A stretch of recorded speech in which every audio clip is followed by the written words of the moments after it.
Bienvenidos sean todos los que están siguiendo nuestra transmisión por Facebook Live. Esta es una charla que de todas formas se queda en YouTube, entonces tal vez nos estén viendo desde ahí. Y bueno, permítanme presentarles a el doctor Salvador Camacho.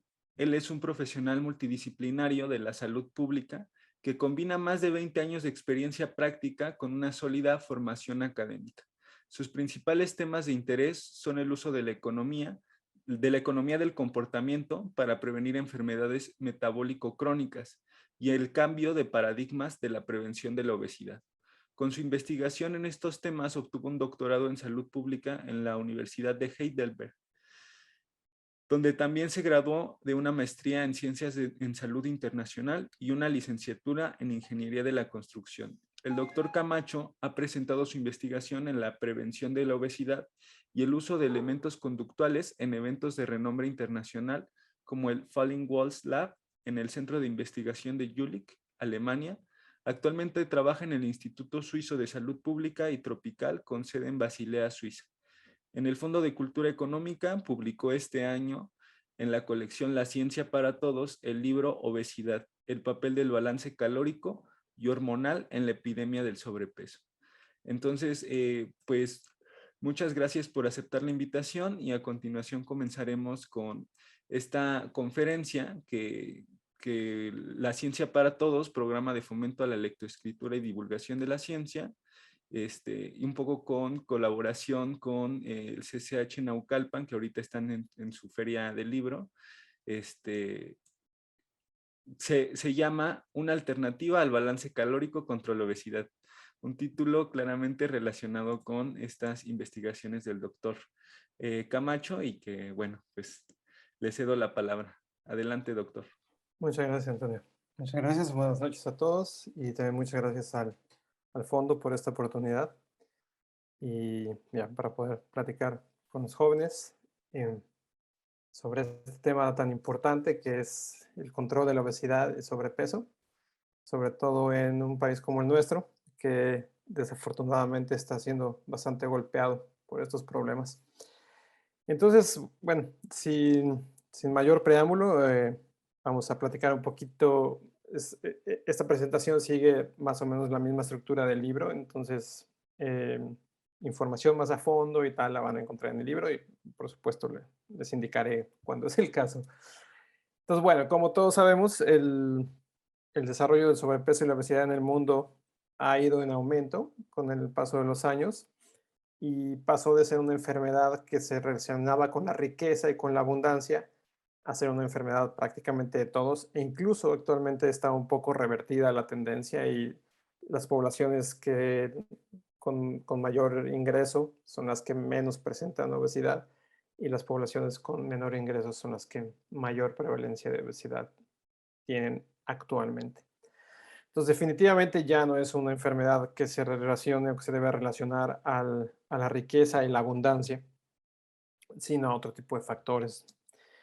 Y bueno, actualmente lo que se conoce públicamente o desde el punto de vista de salud pública sobre la obesidad y su causa es que el sobrepeso y la obesidad son una acumulación anormal o excesiva de grasa, lo cual es bastante eh, lógico o bastante evidente. Y por otro lado, la causa se manifiesta como un desequilibrio energético entre calorías consumidas y gastadas. El clasiquísimo comes más de lo que gastas o comes más de lo que necesitas.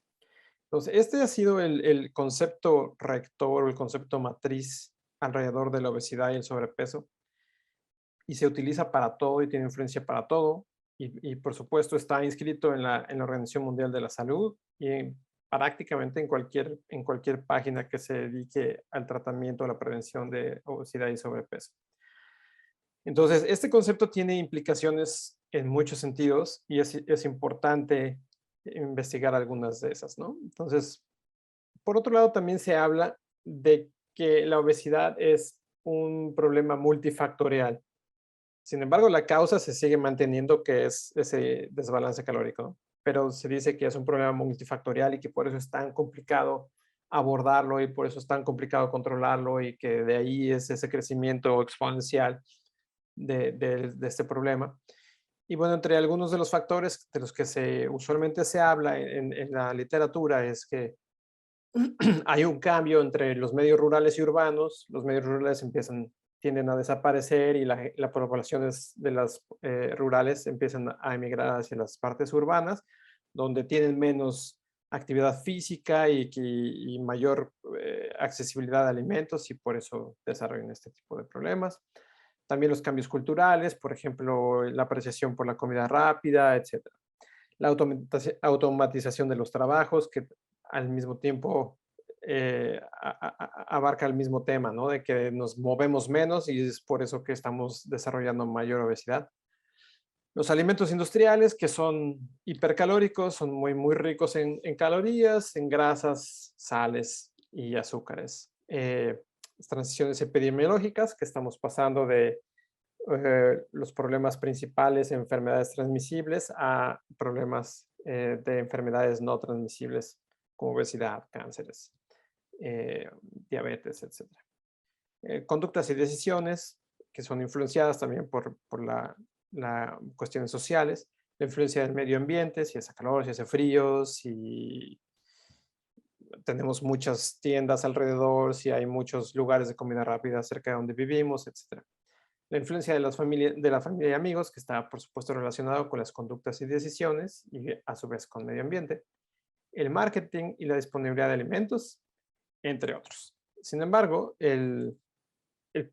todos ellos se convergen en el balance calórico, nuevamente desde el punto de vista de salud pública, y es el dogma actual. Si es correcto o no, es lo que vamos a discutir a continuación. Pero bueno, este dogma, como les decía en un principio, influye todo tipo de cuestiones, desde cómo nosotros percibimos a la gente que tiene este padecimiento, hasta las estrategias y define las responsabilidades del problema, etc.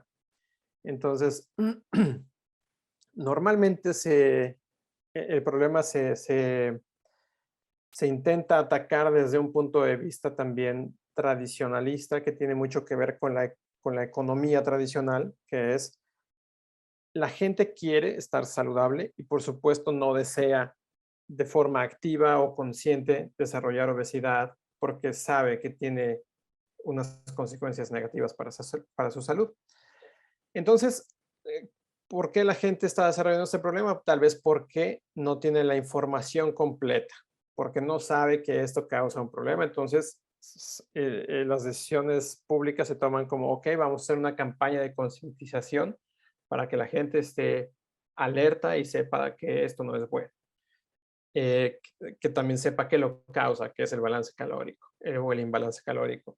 Que también sepa que tales o cuales productos tienen muchas calorías, etcétera. Entonces, se empiezan a crear otro tipo de políticas públicas derivadas, como por ejemplo, ahora vamos a hacer que todos los alimentos tengan una etiqueta que indique el número de calorías que contiene cada alimento. Y después de eso vamos a decir, bueno, no fue suficiente, entonces vamos a poner no solo las calorías, sino la grasa que tiene. Después, no solo la grasa, sino la cantidad de azúcares, etcétera, etcétera. La cantidad de carbohidratos. Y le vamos a poner un semáforo y le vamos a poner colores. Si es verde, está muy bien. Si es amarilla, no. Si es rojo, mejor no la consumas o consume lo menos que puedas, etcétera. Pero al final, nuevamente todo converge a tratar de balancear esas calorías. Y bueno, México es uno de los pioneros en políticas públicas innovadoras en cuanto al impuesto a las bebidas azucaradas, donde se intenta también incrementar el costo y de alguna manera castigar el producto para que la gente disminuya la accesibilidad a este producto. Entonces, bueno, como la información de calórica no es suficiente, etcétera, pues vamos a incrementar el costo para que la gente diga, bueno, ya mejor no lo consumo. Lo cual es una de las estrategias más paternalistas y menos populares, como todos vimos cuando se discutió este impuesto. Hubo una gran oposición de parte de la industria, lo cual es totalmente lógico, pero también había una posición de parte de la población que decían, no puedes quitarme algo que a mí me gusta hacer y etcétera, ¿no? Pero bueno, esa es una discusión más, más política que no está dentro del alcance de esto. Pero bueno, como les decía, tiene también otras implicaciones, no solo en políticas públicas, sino también en que se crea un mercado que te va a ayudar a controlar tus calorías, se crea un mercado que va a crear productos que son bajos en calorías, se va a crear también un mercado que va a crear productos bajos en azúcar o bajos en grasa y te lo va a anunciar como tal. Y la gente, pues obviamente va a preferir esos productos porque en teoría o bajo este dogma son mucho más saludables que las otras alternativas en el mercado. Entonces, la pregunta es si en realidad se puede lograr un balance calórico y si realmente el balance calórico es el causante de todos estos problemas. Desde un punto de vista muy matemático, en realidad es muy difícil alcanzar un balance calórico.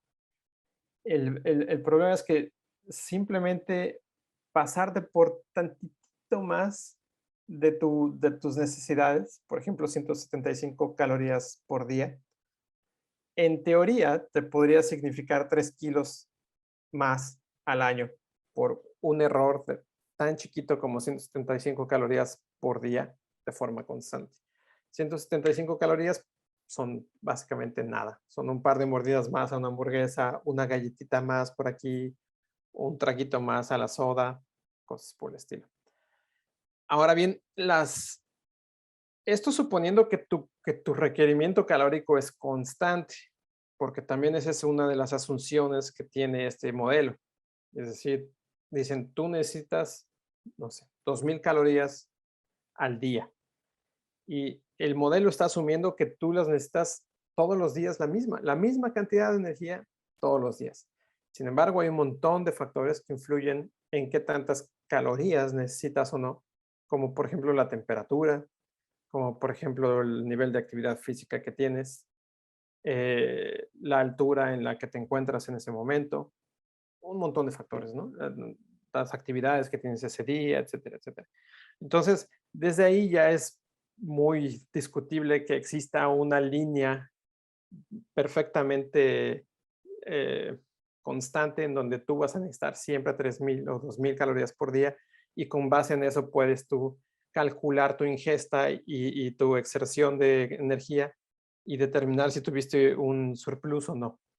Entonces, eso es muy frágil, ¿no? Entonces, en realidad, desde ese punto de vista, es muy complicado, muy complicado lograrlo. Por otro lado, tenemos también un montón de aplicaciones y tenemos un montón de información que nos ayudan a decir cuántos pasos caminaste hoy, qué hiciste de ejercicio, cuántas calorías quemaste y cuántas calorías tienen los productos que te vas a comer, etcétera, etcétera. Pero un error de 175 calorías lo tienen per se, o sea, lo tienen ya inscrito. Entonces, definitivamente es básicamente imposible matemáticamente poder lograr un balance calórico, simplemente porque, número uno, la base no es constante, y número dos, los números que tú puedes obtener de ese balance tienen un margen de error bastante grande. Entonces, bueno, otra de las implicaciones de este dogma del balance calórico es que la solución parece tan simple. Disculpe. La solución pues es muy simple, ¿no? Es deja de comer y muévete más. Listo. Y entonces la solución está al alcance de todos y lo único que necesitas, según este dogma, es simplemente fuerza de voluntad. Y si no la tienes, entonces automáticamente las personas con este padecimiento empiezan a recibir una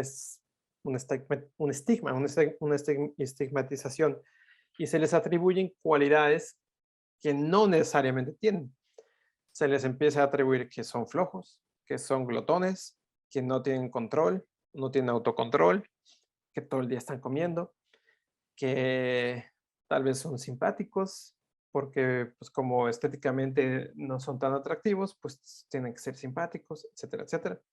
Entonces hay un montón de artículos publicados por investigadores mexicanos, sobre todo, que hacen mucho hincapié sobre esto y la actitud que tienen los niños, por ejemplo, en las primarias, etcétera, contra otros compañeros que padecen este tipo de problemas. Y es muy claro que este tipo de atribuciones se les hace a los niños. No, no solo a los niños, también los servicios médicos que deberían de ser mucho más objetivos. También hay varios estudios que demuestran que los médicos tienden a sobredosificar a las personas que tienen obesidad porque bueno, pues es muy grande, necesita una mayor dosis, etcétera, ¿no? También los tratan mal o les niegan servicios o asumen que no están haciendo ejercicio o asumen que no tienen control y los tratan un poco con cierta discriminación. Y pues evidentemente es muy triste, ¿no?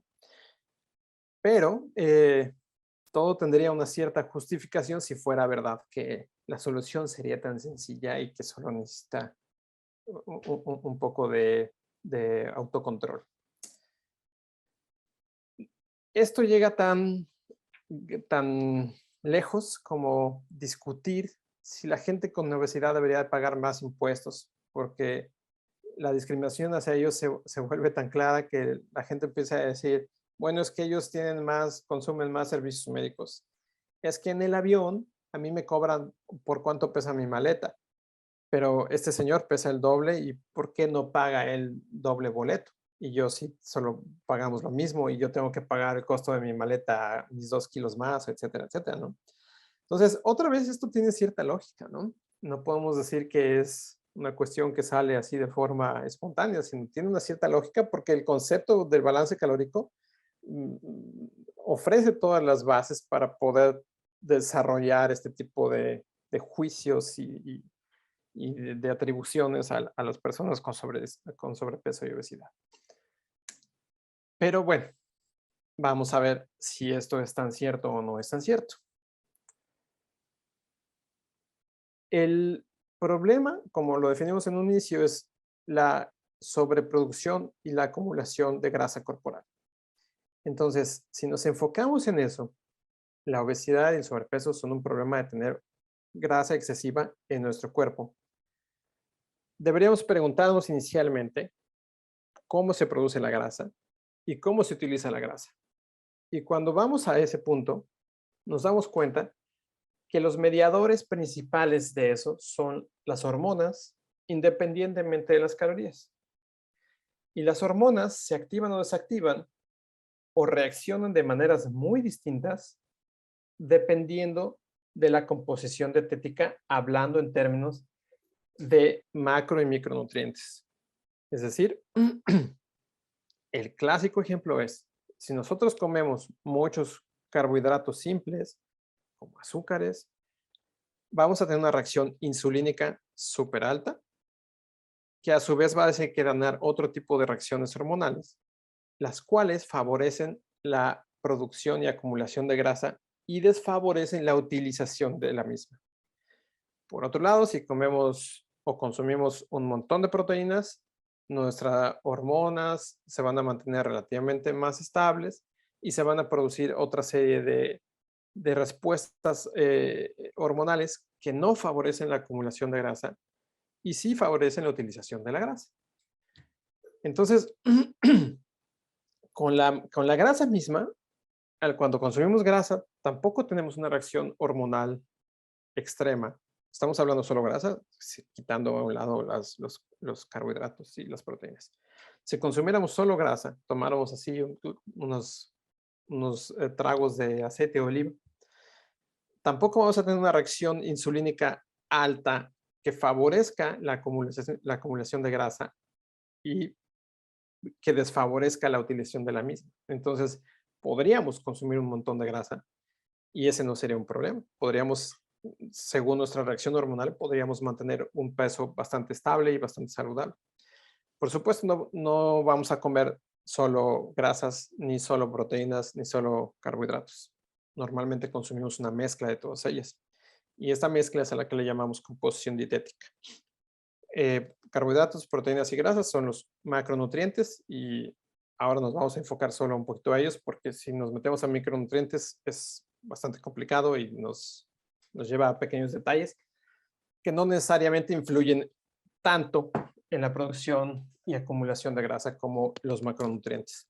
Entonces, bueno, si nosotros nos fijamos en esa composición dietética y analizamos las reacciones hormonales que tienen dos personas distintas que comen la misma cantidad de calorías, pero con distinta composición dietética, como vemos en la parte superior de la pantalla, una que tenga 53% de carbohidratos simples, 22% de grasa y 25% de proteína, cuya dieta son 1.600 calorías total, contra una persona que está en la parte de abajo de la pantalla, que tiene 38% de carbohidratos, 30% de grasa, 32% de proteínas, con las mismas 1.670 calorías, sus reacciones hormonales van a ser totalmente diferentes.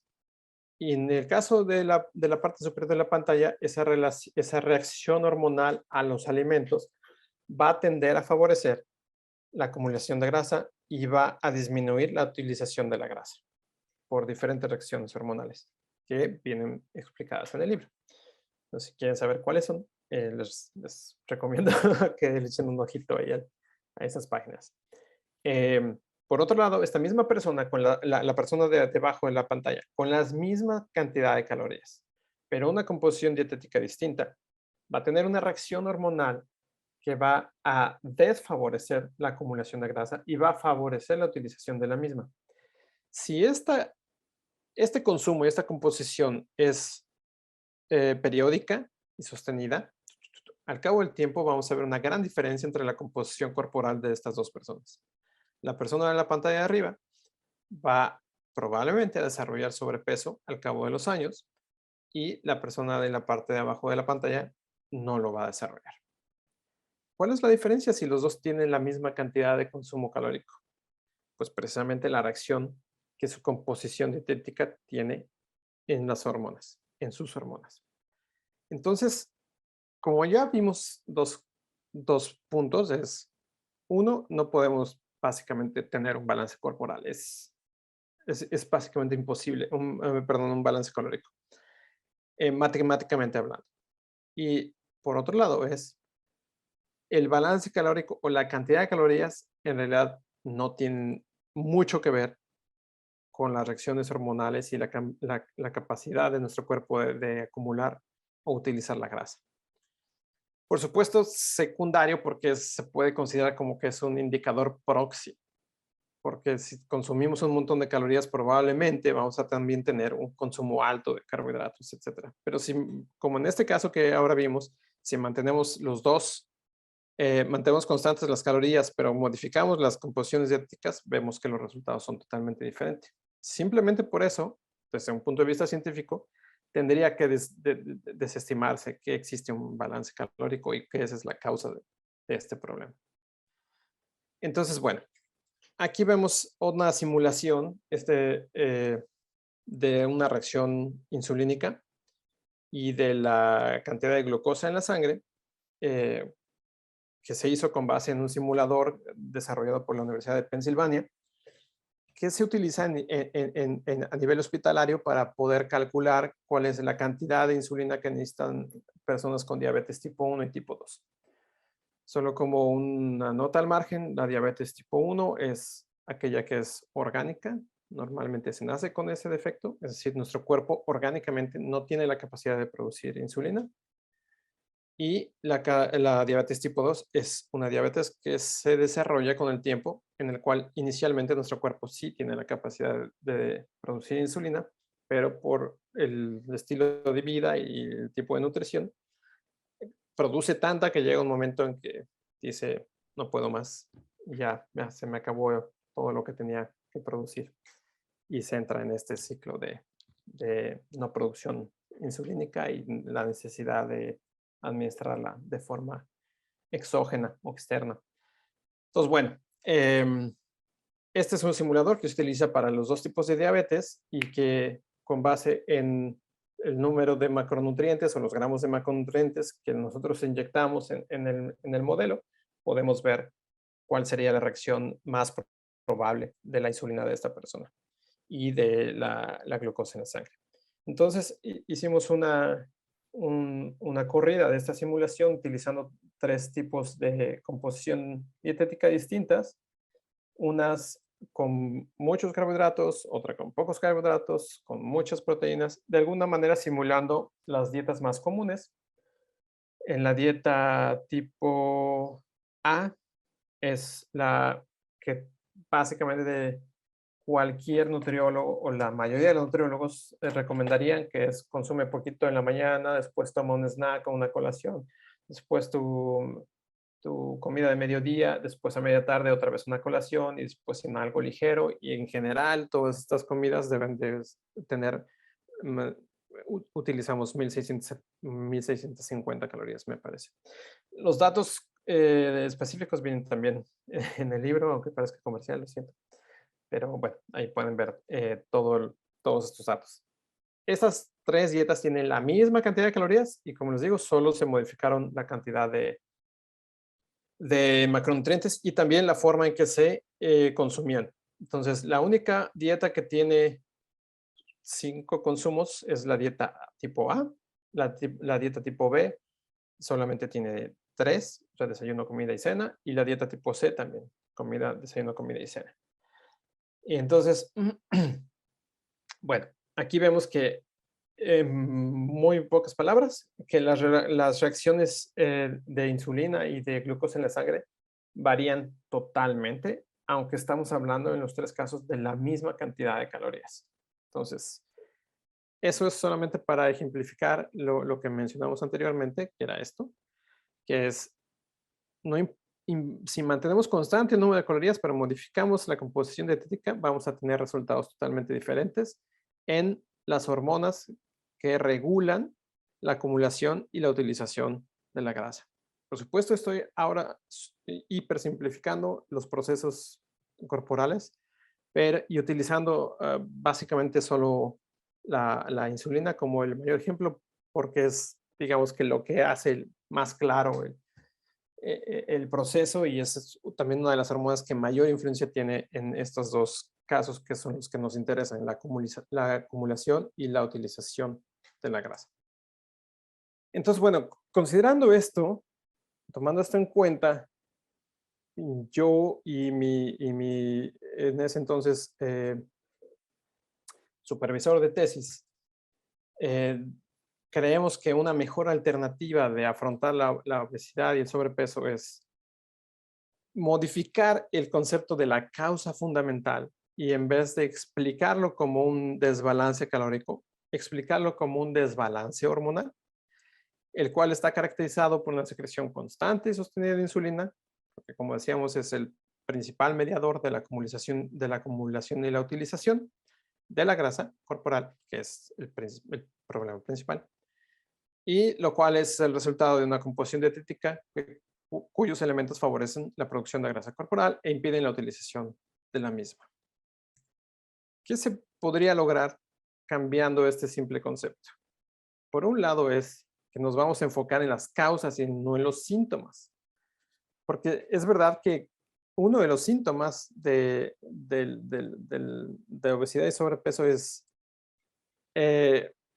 un desbalance calórico, por lo que decíamos hace rato, ¿no? Que puede ser un confundidor de que es un indicador proxy. Eso nos da una aproximación, nos da un indicador que puede ser que algo está por ahí, pero no necesariamente es la verdad. Entonces, no está atacando la causa, está tocando uno de los síntomas, o está tocando un efecto secundario, por así decirlo.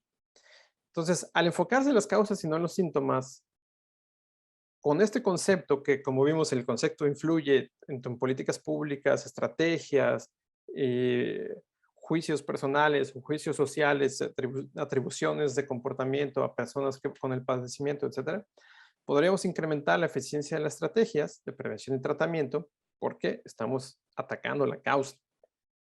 Podríamos también tener un enfoque holístico del problema, porque actualmente muchos padecimientos como el Alzheimer se consideran diabetes tipo 3, que tienen que ver con la alimentación, o que la alimentación influye grandemente sobre el desarrollo de esta enfermedad. Y tanto que incluso se le ha nombrado en muchos artículos publicados en revistas científicas como diabetes tipo 3. Entonces, actualmente ese problema no está abarcado con el balance calórico, ni mucho menos. Y si lo hicieran, vamos a perder la oportunidad de enfocarnos en cuáles son los alimentos realmente que están provocando este problema, porque todo lo sintetizamos a un problema de balance calórico. Entonces, bueno, otro de las ventajas que podríamos obtener es que podríamos tener a la industria de alimentos y bebidas como parte de la solución y no como una de las barreras a librar, como es el caso actualmente. Además de que con el balance calórico también se crean muchas respuestas de la industria que no necesariamente son positivas, como que, por ejemplo, crean sus productos light, productos bajos en grasa, que tienen menos calorías. Pero vamos a pensar en un queso. Si ese queso le quitas la grasa, te queda una masa terrible que no sabe bien, que no se ve bien y que no se puede vender. Entonces, lo que hace la industria es colocarle un montón de cosas artificiales que no tienen calorías, pero que le da la forma de quesito y le inyecta saborizantes artificiales que dicen que son naturales, pero son artificiales, le inyecta colorantes y le inyecta ciertas cosas para hacerlo ver bonito. Y eso es lo que te vende como esto es mi queso light o es mi versión light de este producto, que no tiene grasa, lo cual probablemente es verdad, pero que tiene un montón de sustancias dañinas al cuerpo y que nuestro cuerpo no tiene la capacidad de digerir y que si empezamos a consumir de forma constante vamos a tener un montón de problemas como síndrome de Crohn o algunos cánceres que están asociados a este tipo de sustancias como los emulgadores, etcétera, etcétera. Entonces, bueno, si nosotros habláramos de un balance hormonal, lo que vamos a hacer es decir a la industria, tienes ciertas regulaciones y tienes que cuidar que los productos que utilizas no afecten de forma negativa el balance hormonal, lo cual actualmente no sucede. Ellos pueden hacer lo que quieran siempre y cuando informen cuántas calorías tiene su producto o digan mi producto es bajo en grasa y mira, hasta tengo un sello color verde que me dice que es muy bueno y la gente lo va a consumir. Entonces, bueno, si pensamos en eso, pues por supuesto no es ninguna sorpresa que no hemos sido exitosos en prevenir la obesidad y el sobrepeso hasta el día de hoy. Pues, sobre todo considerando el nivel de influencia y el poder que tiene la industria alimenticia y de bebidas. Y bueno, otra de las posibles efectos positivos que podríamos tener sería, por supuesto, al entender el problema de otra forma, podemos reducir el estigma y eliminar la responsabilidad total y absoluta de los individuos como es actualmente. O sea, actualmente la responsabilidad es total de las personas, porque la responsabilidad de la industria o de quien produce los alimentos se reduce simplemente a informarte qué es lo que tiene su alimento y cuántas calorías tiene. Y es tu responsabilidad actualmente tratar de equilibrar eso. Entonces, incluso, por ejemplo, muchas de las bebidas azucaradas dicen, tienes tantas calorías que equivalen a tanto tiempo haciendo bicicleta o tanto tiempo jugando fútbol o tanto tiempo bailando. Y te dan ahí una ayuda para que puedas balancear todo y tal. Pero lo que no te dicen es que tú cuando consumes esa soda azucarada, produciste un impacto hormonal brutal que no se va a borrar mágicamente, aunque hagas un montón de ejercicio después. Entonces el daño está hecho. El golpe de las células con la insulina de forma exagerada ya está hecho. Y si tú lo sigues haciendo de forma constante, constante, constante, lo que va a producir es que tu célula se va a hacer resistente a la insulina, lo cual eventualmente va a poder terminar en una diabetes tipo 2. Aunque estuviste balanceando tus calorías, porque tomabas tu refresco y después hacías deporte. Tomabas tu refresco y hacías deporte. Entonces, actualmente este balance calórico nos hace quitar o nos hace perder de vista esos problemas causales que son claves en la prevención y la tratamiento de la obesidad y el sobrepeso. Entonces, bueno, creemos que si lográramos modificar este concepto y el enunciado de cuál es la causa fundamental de la obesidad, lograríamos por fin una corresponsabilidad, porque si bien es cierto que las personas tenemos responsabilidad en nuestras decisiones, en nuestras preferencias y consumos. También es cierto que el gobierno tiene la responsabilidad de cuidarnos y de proteger que los productos que están disponibles a su población no sean dañinos para la misma. Y la industria alimentaria también tendría esa responsabilidad, ¿no? Sí, ¿por qué estás usando este tipo de sustancias que hacen daño a las personas? Lo cual, como decíamos, actualmente no existe. Actualmente la única responsabilidad que existe tanto de los gobiernos como de la industria alimentaria es regular la información que se provee sobre esos productos con base en el balance calórico. Pero no se habla nada del balance hormonal o del impacto que tiene en esta área, ¿no? En este ciclo hormonal sobre nuestra salud, que no necesariamente tiene que ser diabetes. Hay muchas personas, perdón, obesidad y sobrepeso. Muchas personas que no tuvieran obesidad y sobrepeso tienen diabetes. Muchas personas que no tuvieran obesidad y sobrepeso tienen cánceres derivados de una alimentación bastante perjudicial. Y bueno, eso es básicamente la idea. Eso es todo lo que se discute en el libro. Y obviamente más detalle, con muchos más ejemplos, que la idea del libro también era hacerlo de una forma mucho más didáctica y sencilla, fácil de leer. Y por supuesto vienen todas las fuentes bibliográficas, entre ellas el artículo que publicamos Andrés Ruppel y un servidor, eh, proponiendo este cambio en el concepto de del enunciado de la causa fundamental de la obesidad. Y bueno, la idea es correr esta idea y ojalá que se propague y nuestras autoridades logren hacer este cambio que nosotros estamos muy seguros que sería muy positivo. Muchas gracias por escucharme y no sé si a continuación habrá unas preguntas o no sé, Antonio nos indicará. Muchas gracias. Sí, muchas gracias, doctor. Muy, muy importante tema del balance calórico como una alternativa, porque todavía, o sea, como que esta información se va a tardar en difundir, me parece, porque ya con estos estudios que ya tienen tiempo y todavía yo le puedo contar que mi primo fue apenas al nutriólogo y le mandan un cierto número de calorías, ¿no? Que debe de consumir.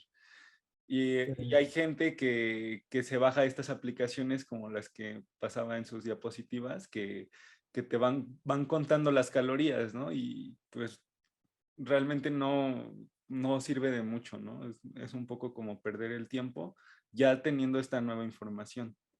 Entonces, pues sí, es un tema que me parece muy importante. Si tienen preguntas, no sé, veo que se conectó aquí en la sala alguno que otro estudiante, entonces,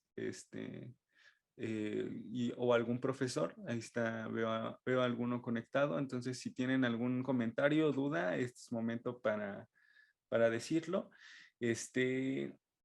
También por Facebook nos pueden escribir y bueno, la difusión cultural del CCH nos escribió por Facebook. Muchas gracias por ofrecer esta interesante charla de gran importancia para la educación con miras a un estilo de vida saludable. Y bueno, como dijo el doctor Salvador, el libro ya está disponible en las librerías del Fondo de Cultura Económica, también lo encuentran en otras librerías que no son del fondo. Está disponible de manera electrónica en la página de la librería virtual del Fondo de Cultura Económica, así que si lo quieren ya empezar a leer ahorita, lo pueden comprar en cualquier momento y pues ya es instantáneo, ¿no? Para los que ya les gusta más leer en electrónico, está ahí la opción. Y pues, doctor, yo quería preguntar, entonces, por ejemplo, ¿es mucho mejor basarse en el plato del buen comer, que también se difunde mucho en los centros de salud de aquí del país, por lo menos?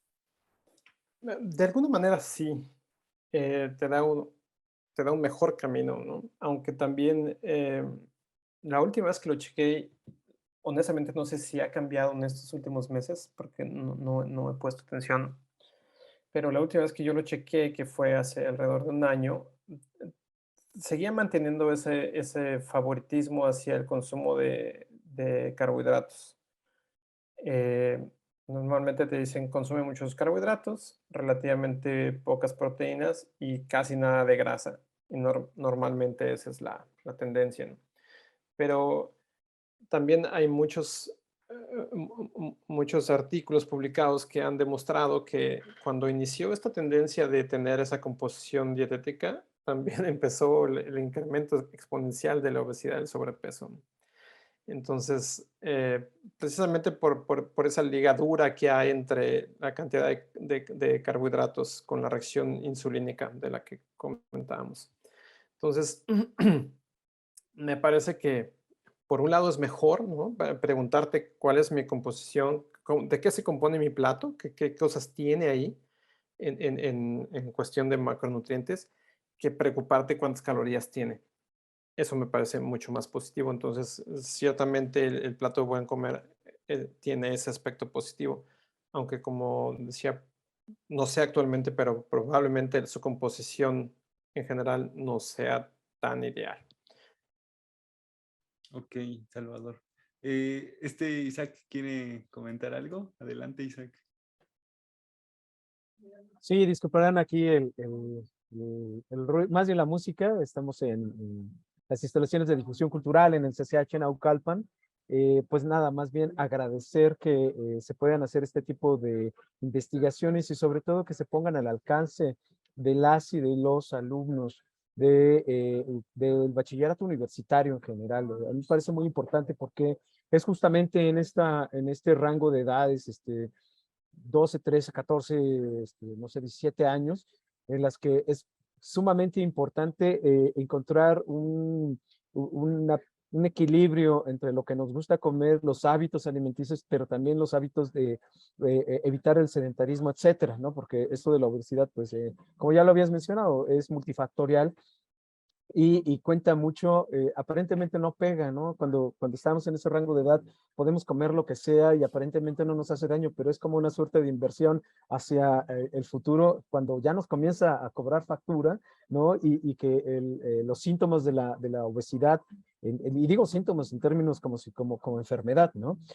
Se manifiestan más adelante. Entonces, contar con este tipo de información me parece de vital importancia en el bachillerato universitario.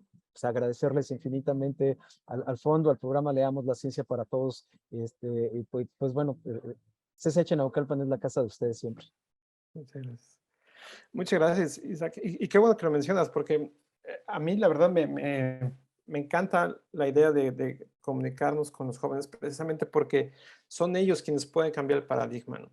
La gente que ya recibió la educación, por ejemplo, los nutriólogos, o muchos de los nutriólogos actualmente que recibieron esa educación que también está moldeada por la industria y cuyos libros de texto están también influenciados por la industria, etcétera, etcétera, difícilmente van a cambiar. ¿Por qué? Porque es, es más fácil pensar que tu cliente o que tu paciente está mintiendo y que en realidad no está siguiendo la dieta, a cuestionarte que todo ese conocimiento que te dieron en la universidad, etcétera, etcétera, tal vez no es correcto, porque hay todo un sistema enorme, ¿no? O sea, todo está basado en calorías, todo está basado en el concepto de calórico. Entonces, es incluso difícil pensar que no es correcto, ¿no? Yo mismo también padecí obesidad y tal, y me pasaba con mis tablas de Excel viendo cuántas calorías consumía, cuántas quemaba, etcétera, etcétera. Y nunca logré un buen resultado, ¿sabes? O sea, inviertes un montón de esfuerzo y tus resultados son chiquitos. Y recaes, y recaes, y recaes, hasta que llega un momento en que dices, pues tal vez sí son mis genes, o tal vez pues así soy, ya, pues tengo que aceptarme que soy gordito y tan, ¿no? Y creo que a todo el mundo le ha pasado y brincas de nutriólogo a nutriólogo y te dicen, no, mira, este sí es más bueno. Y ahí vas y te ponen cosas súper raras y tal, pero todo basado en el mismo concepto. Y finalmente, cuando yo cambié mi composición dietética, mi cuerpo cambió en un mes y medio. Y de hecho fue así como lo que me empezó a mí a hacer ruido y decir, ¿por qué es tan fácil? ¿Qué pasó? ¿Por qué así es tan inmediato y por qué es tan relativamente sencillo? ¿Por qué no está pasando a nivel salud pública? o tal vez fue un error, o tal vez ahora va a cambiar otra vez todo, voy a regresar a mi estado natural en 2 meses o algo, ¿no? Entonces, casualmente coincidió con el tiempo en que yo estaba preparando mi ida a la Universidad de Heidelberg en Alemania. Y entonces cuando llegué allá a hacer mi maestría y mi doctorado, llegué con esas inquietudes y tuve la fortuna de poder desarrollar toda esta investigación y toda esta investigación para responder esas preguntas y ver si realmente si realmente era algo real o solo había sido una casualidad. Y si eso además también podría transferirse a un nivel público o no. Y la respuesta es sí, por supuesto sí. Simplemente existe un sistema que es muy difícil cambiar porque, como ustedes saben, está muy fijo, la industria tiene mucho poder, hay mucho lobby, es muy complicado. Y también el concepto de balance calórico es como tan lógico que difícilmente lo cuestionas, ¿no? Pero mucha gente que sí se ha cuestionado y que ha investigado también, se ha dado cuenta que es un concepto que está mal, aunque suena súper lógico. No aplica al cuerpo humano. No aplica al cuerpo humano. Es física y sí son las leyes de la termodinámica y lo que tú quieras, pero nuestro cuerpo no obedece eso. Está hecho de otra forma y obedece a otro tipo de cuestiones, ¿no? Entonces no tenemos por qué seguir esos conceptos que además es claro que no llevan a nada positivo porque la línea sigue creciendo y nadie, ningún país en el mundo ha podido detener, ni mucho menos revertir la tendencia mundial actual. Entonces, eso nos tiene que decir algo, ¿no? Que lo que estamos haciendo no está bien. Pero, como les digo, hay muchos factores por ahí que no terminan. Pero ojalá que la gente joven que aún no recibe esa educación y que aún no recibe ese entrenamiento, pues efectivamente empiece a cuestionarse. Y además, pues es la edad en que cuestionas todo y es fabuloso cuestionar todo porque de ahí vienen grandes cambios de paradigmas, ¿no?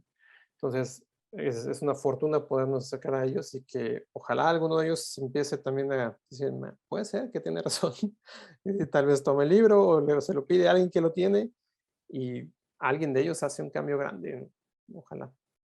Sí, claro que sí, Salvador, porque es muy fuerte eso que dices de que la industria tiene una influencia sobre cómo se maneja la información en los sistemas de salud y cómo años atrás ha afectado la forma en la que se maneja esta información en los libros de texto, ¿no? Donde se están preparando profesionales. Así es. Y es todo un ciclo bueno, que el momento para que cambie, pues para que cambie esto, pues se requiere justamente de charlas como esta, de libros Ujú. como el que escribiste, que me parece un gran aporte. Y Muchas también gracias. supongo que en parte es importante la educación para poder distinguir qué alimentos pertenecen a qué grupo, ¿no? De carbohidratos, si son grasas, si son lípidos, bueno, grasas, lípidos o si son proteínas, ¿no? Porque Ujú. también, bueno, si con esta plática uno quiere empezar a comer mejor y dice, bueno, ya no me voy a basar en el número de calorías, me voy a basar en un equilibrio de carbohidratos, proteína que estén como mejor distribuidos, pero si no saben distinguir qué alimento pertenece a qué grupo o qué proporción, entonces creo que el siguiente paso sería que si hubiera este, un desarrollo, por ejemplo, como el plato del buen comer o del bien comer del que hablábamos, que herramientas que se pusieran a disposición, que pusieran a disposición los sistemas de salud para el público en general, que para poder distinguir estos grupos, ¿no? Más Ujú. que si son leguminosas o más bien como saber qué proporción es la correcta en general, ¿no? Así es. Y de hecho te iba a preguntar eso, entonces, o sea, si uno quiere comer mejor, la proporción que debe cuidar es más bien de que sean partes iguales proteínas, carbohidratos y lípidos, o eso ya sería más bien como de cada persona. Depende bastante así de cada persona y del tipo de actividad que cada persona tenga y de la composición general del cuerpo de la persona, pero lo que me parece que es mucho más importante es enfocarse a alimentos naturales, lo más naturales que se pueda, y no tenerle miedo a la grasa natural, porque la única grasa que realmente causa un daño muy grave a nuestra salud son las grasas hechas por el hombre, ¿no? Como la grasa hidrogenada y ese tipo de cosas. Entonces, cuando el hombre le mete mano ahí y como dice el dicho, juega a ser Dios, es cuando se descomponen las cosas, ¿no? Entonces, si nosotros nos acercamos a comer frutas, verduras, carnes en su estado más natural, básicamente no tienes ningún problema. El problema son los carbohidratos simples, que en realidad son carbohidratos que existen en la naturaleza, pero hipersimplificados. Y un ejemplo muy claro es la caña de azúcar. De hecho, este es un ejemplo que viene en el libro, ¿no? Tú ves la caña de azúcar así grande, tal. Imagínate que tomas 20 metros de caña de azúcar y la empiezas a comer. Jamás vas a terminar. Vas a comerte un, dos, tres, cuatro pedazos de caña de azúcar así mordidas y vas a tener ya la boca escaldada y vas a decir, ya, suficiente. Pero 20 metros de azúcar te los reducen en un pedacito así sintetizado y eso te tomas en un refresquillo de 250 mililitros. Cosa que jamás harías de forma natural, ¿no? Ujú. Entonces, ese es el peligro de la sintetización de este tipo de cosas. Entonces, en realidad no es que el carbohidrato es nocivo o tal, sino la forma del carbohidrato, Ujú, ujú. de dónde viene ese macronutriente, es lo más importante. Entonces, actualmente, por supuesto, nuestros sistemas de producción alimentaria pues están bastante dañados en muchos sentidos y las carnes incluso tienen antibióticos y tienen un montón de cosas, pero desafortunadamente o afortunadamente son lo menos malo que tenemos, porque la alternativa es bastante peor. Entonces, bueno, también es parte de generar esta conciencia y empezar a exigir mejores sistemas de producción. Y ya, pero bueno, ese es en general el punto. Sí, muchas gracias, Salvador. Aquí, bueno, una pregunta de nuestro compañero Aldair, que también es parte de aquí de los promotores de la ciencia para todos, y dice que en torno a las medidas de la industria de alimentos, de proponer una actividad física para eliminar las calorías consumidas, ¿existe alguna solución para impedir que este impacto hormonal despierte problemas de diabetes tipo 2 a pesar del ejercicio? Pues, el ejercicio ayuda, sin duda. El ejercicio tiene también un impacto sobre la sensibilidad a la insulina y tiene muchas otras cualidades positivas que, por supuesto, son totalmente deseables, pero no son un elemento regulador calórico. Entonces, eso es lo que es importante notar, ¿no? Que a través de ejercicio físico jamás vas a lograr un equilibrio calórico, porque te toma un montón. No sé si alguno de ustedes se ha subido, por ejemplo, a una remadora y ha remado así como loco 2 minutos a todo lo que das y ves cuántas calorías consumiste y te dice la pantalla 3. Es como, ¿cómo puede ser? Y 3 calorías te comes en un chochito de chocolate, ¿no? Entonces, simplemente porque la dimensión es totalmente diferente. Entonces, eso nos da la idea de que es absurdo. No puedes lograr un equilibrio calórico con base a ejercicio físico simplemente.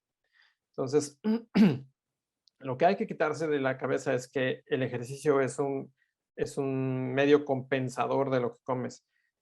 Y no, el ejercicio físico es deseable porque tiene impactos positivos en tu salud de muchas formas y te protege también contra ciertos desarrollos de ciertas enfermedades. De hecho, hay un fenómeno que le llaman gordo pero saludable en inglés, fit but fat, que son personas que tienen sobrepeso y obesidad. Sin embargo, todos sus indicadores biológicos son perfectamente sanos, ¿no?